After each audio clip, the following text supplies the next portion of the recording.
will present some findings from a study I did with CIREC's colleague Jakob Ramdal on why the Nordic resistance movement restrains its use of violence.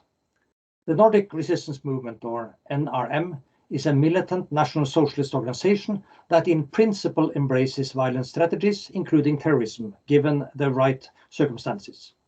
However, in practice, the organization restrains its use of violence considerably. To understand why, our study examines three interrelated topics. First, when and why does the NRM leadership permit its members to use violence? Second, why and how does the current NRM leadership restrain the organization's use of violence? And third, how does the NRM leadership respond to cases where NRM members carry out acts of severe violence that clearly overstep the boundaries set by their members, their leaders? Our main finding is that the NRM leadership does not, at least in principle, have any moral restraints against political violence, including mass murder. The main reason why the Nordic resistance movement refrains from using terrorist methods is strategic calculation.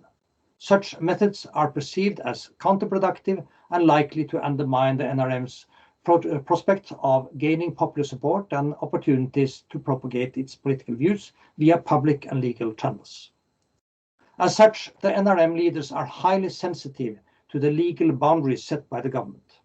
However, they also continuously try to test and expand these boundaries through violent behavior against the police and political enemies, and by honoring rather than punishing activists who overstep the boundaries officially drawn by the leadership.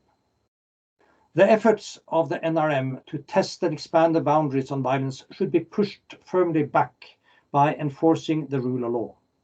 Equally important, intimidating politicians and others into silence, even if this is done by subtle threats, is challenging democracy just as much as actual violence.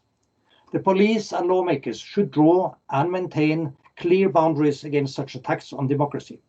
However, we should also try to reinforce the internal restraints among NRM and other extremist groups, rather than doing stupid interventions that might undermine these internal restraints.